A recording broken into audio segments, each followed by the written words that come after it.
Hello and welcome to this edition of Minstrels on the Block. This week's special guest, Mr. BJ Holland, good friend of mine. BJ, good to have you on the show. How are you doing? Good to be here, man. So tell me about yourself. Basically, I want your biography. Okay, well, I'm born and raised in Columbus, Georgia. Born in the medical center right there in Columbus, and my mom and dad, Benny and Joy Holland. And I have two brothers, Daniel and Michael Holland, and tons of family living around here. In fact, hey family, my aunts and uncles and everybody watching right now. And grew up going to Smith Station Elementary and Smith Station High School. In fact, Smith Station Elementary is where I first got my musical education from Mr. Rick Till, the band director out there at the time, and started playing alto saxophone when I was just a kid in elementary school. And I loved music. I've always loved music and singing and everything. So I had to get rid of the sax so I could sing, because you can't sing with it in your mouth. Correct. So I had to get rid of the sax. And when I was growing up, I started leading worship in my church and everything. We had a pretty good youth group over at Trinity Temple, and I started leading praise band with singing and playing guitar, and that's how I got started on guitar. Nice. So I've grown up in a atmosphere of music. My mom's a singer, and my aunt Gloria, she sings as well. My grandmother, she's always sang in church. So that's how I was raised. I was raised with music, a big part of my life. So that's basically all I've ever wanted to do was music. Cool. So whenever I was a teenager, I taught myself how to play the guitar, and the thing about it is that I was a lousy teacher because I didn't know anything. Mm-hmm. So I should have never gone to me. But eventually I started picking up things as friends showed me stuff, and it became very interesting, everything that I was putting into it. And then whenever I started songwriting, probably wrote my first song when I was about 17. And that song has long since left my catalog of music that I play. The repertoire is not the same anymore, but I started growing as a singer-songwriter. I still play for churches sometimes and everything, and I left home to move to Birmingham to go to a seminary school in Birmingham, where I got out and wanted to become a pastor at the time. And did that for a few years before I realized that, no, I was just meant to make music. That's what I was really meant to do. And that's what I've been doing for at least the last 10 years. I've at least been playing out in clubs and stuff. So. And BJ Holland is the man I used to go to when I first came onto the scene, because he predates me. And he's the man I used to come to, hey man, could you tune my guitar? I didn't know what the hell I was doing. Those days, bro. Yeah, it was kind of funny that I've watched you grow as an artist, because you did do that, can you tune my guitar? And I always felt kind of like, I'm not that great at tuning, but I did a pretty good job on your guitar. I felt like sometimes I didn't do good on mine, but I did a good job on yours. He did a better job of tuning my guitar than I did of playing it. So stepping back a little bit, tell me about what your parents did for a living. My dad worked for Norfolk Southern, and awesome. The trains. He has been a trainman. He was a carman before I was born. He left Norfolk Southern. They had a layoff period for a little while, and he went to start a business with his brothers, my Uncle Terry, my Uncle Marty, and Holland Brothers Construction. And then the railroad called him back, and he went back. So that's what he's doing right now.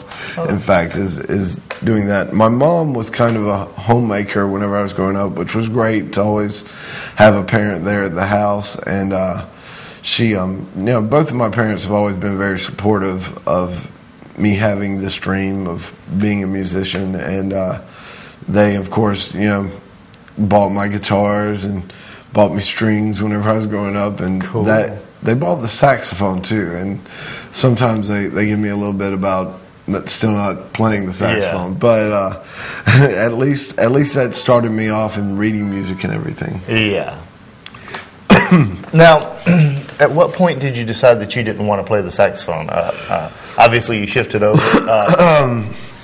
when I was in high school, I was in the marching band, and I was playing the saxophone on a pretty regular basis, and I played all the way up until 97 whenever I graduated high school, and that's pretty much when I gave it up. But I had decided that guitar was the instrument I wanted to play when I was in high school, probably about a sophomore in high school. It was really also the fact that I was leading worship at the church that helped me decide that guitar was the instrument that I decided I wanted to play. And it gave me my first taste of music and the ability to make music. And I really have to give a special thanks to my teachers at the time. Roger Redden taught me in junior high school, and Mr. Till, of course, taught me in elementary school as well as in the high school stages. And there really are no better music teachers out there than those two men. They are very, very talented and great musicians themselves. And that kind of pushed me to the level where I could become what I wanted to be. Right. And it really was very much about finding out what music was for me.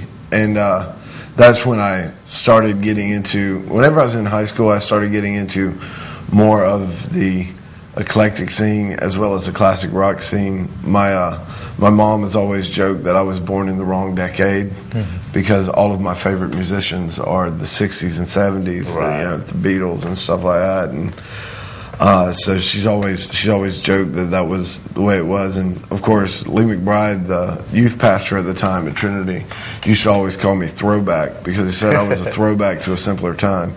So I like to think that's also due to the fact that I just wanted to be a musician and really didn't have to have internet or TV or anything to be a musician. I just had to have a guitar, and that's why I started playing the acoustic guitar, was because I was like, I want to make music. So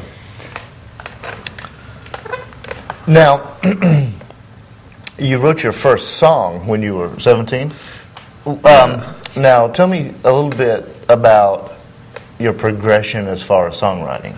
As far as songwriting goes, the first one is always, I'm going to put down some poetry, because that's how I was taught that you make a song, you write all of this poetry, and then you, after the poetry's done, you put music to it. And whenever I started, that's how I would do it. I would sit down with a piece of paper, I would write out a bunch of lines that rhymed with each other, and then I would go and put that to music. And then that's how I would write my songs. And as I grew as a songwriter, I began to discover other people's ways of writing songs, and reading a lot about people like John Lennon and Tom Waits and Chris Christopherson, one of my favorite songwriters.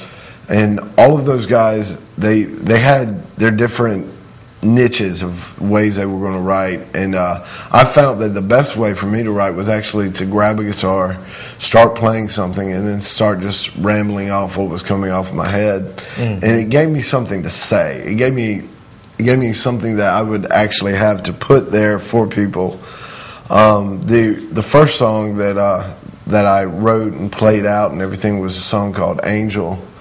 And it was a very simple song, very short song, but that really kind of started pushing me towards actually writing more music and everything, and that made me a better musician by learning all of these things, because I don't follow the ways that these guys wrote their songs. I didn't want to follow their songwriting styles.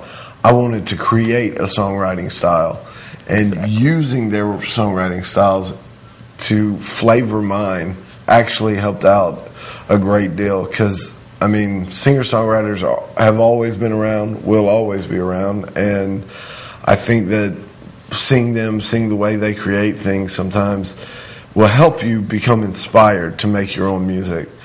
And as I have grown, like I said, the songs have gotten a little bit longer, the music's gotten a little more intricate, and the words, I think, actually come from a deeper place inside of me now than they did to start off with. I was trying to write the surface of what it was, and that's how I wanted to do it. I wanted to make a surface and just write poppy, little catchy songs, which there's nothing wrong with. The world needs pop songs, but at the same exact time, I began to think to myself, I want to write things that are meaningful to me, that whenever I send them to, or whenever I play them for someone, especially for whoever they were written for, it speaks a message to them that they can understand and realize that that's the way I feel. But at the same time, keep it vague enough that other people could feel the exact same thing. They could say, I've been in that position. Whenever I was doing this album, which I want to thank you for engineering for me. My pleasure. Whenever I did that, I was looking at the songs and thinking about the places that had taken me. These songs brought me through or had put me in front of people to explain a message, and then the people who have come up to me afterwards and said, you know, I really enjoy that song. I enjoy that song because I had this girlfriend, or I had this friend of mine that we don't talk anymore, and that song actually explains the entire story of what happened better than I did to start off with. And I'm like, that's what I think songwriting should be. Successful songwriting, everybody. It's something that somebody else can feel. And we're going to go to one of BJ's songs. Speaking of poetry and flavor, these are full of that. And we're going to get a sample right now, and we'll be right back.